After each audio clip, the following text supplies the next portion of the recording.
Donc effectivement, Microsoft a racheté il y a bientôt 2 ans maintenant Xandr, qui est vraiment la brique maintenant AdTech de Microsoft. Et donc moi, plus particulièrement, je travaille sur Microsoft Monetize, qui est la brique Ad Server et SSP dédiée aux éditeurs.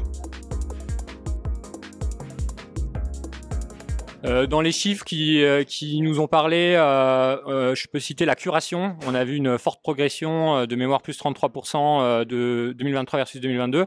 Nous, la curation chez Microsoft, c'est quelque chose qui nous tient à cœur parce qu'on l'a lancé fin 2019, début 2020. Donc ça fait déjà 4 ans. C'était une idée à la base de Brian O'Kelley, donc c'est assez ancien au final chez nous, mais ça a pris beaucoup de temps pour mettre ça en place, parce que ça a demandé de revoir toute l'infrastructure interne.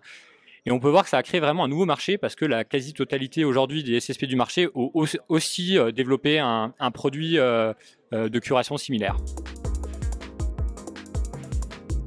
Oui, vous avez pu suivre le partenariat entre Netflix et Microsoft qui a été lancé fin 2022. Netflix commence maintenant à communiquer sur ses utilisateurs pubés, donc ils ont 24 millions au niveau global, donc ça commence à être des chiffres intéressants. Au niveau un peu plus local, lancement de TF1+, il y a quelques semaines. Donc pour la première fois, du contenu de TF1 devient disponible sur téléconnecté sans passer par la set-top box des opérateurs et sans payer. Donc ça va apporter énormément de volume sur le marché, donc ça va vraiment intéresser les acheteurs. Et il y a aussi eu le lancement de Disney l'année dernière et Prime qui arrive. Donc on estime chez Microsoft qu'il y a une différence de maturité d'environ 3 à 4 ans entre le marché américain et le marché français. C'est déjà mature aux États-Unis. Et là, je pense qu'on va vraiment commencer à gagner en maturité en France. Alors sur la partie Privacy Sandbox, c'est un sujet extrêmement complexe. On pourrait en parler pendant des heures.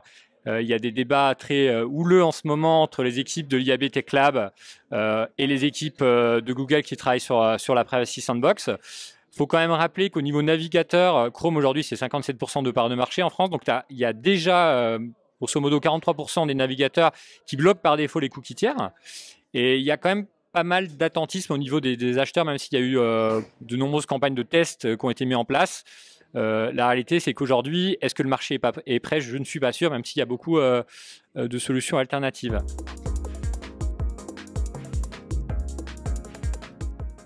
Donc sur cette partie-là, c'est clairement une tendance à la hausse. Nous, on l'a remarqué au niveau des appels d'offres, par exemple. Les appels d'offres à la fois des acheteurs et des éditeurs. Des questions liées au RSE sont maintenant tout le temps présentes.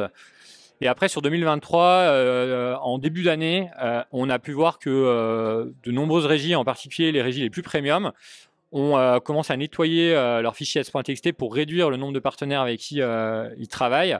Alors, c'est aussi dû à des entreprises comme Scope3 qui sont lancées sur le marché et qui proposent des systèmes de notation des domaines qui sont grandement basés sur le nombre de lignes du fichier ads.txt, mais c'est quand même déjà une bonne première étape. Je voudrais quand même conclure sur ce sujet-là que dans les chiffres du baromètre, on peut remarquer la hausse du server-side, des solutions pré-bid server-side. Et ça, c'est une tendance qu'on a aussi remarqué, nous, côté Microsoft, une tendance à la multiplication des requêtes, ce qui n'est pas forcément une bonne chose d'un point de vue RSE, mais ça a entraîné, côté tech, la mise en place de solutions de ce qu'on appelle bid throttling, qui permet de manière intelligente d'essayer de réduire le plus possible tout ce trafic inutile des requêtes dupliquées.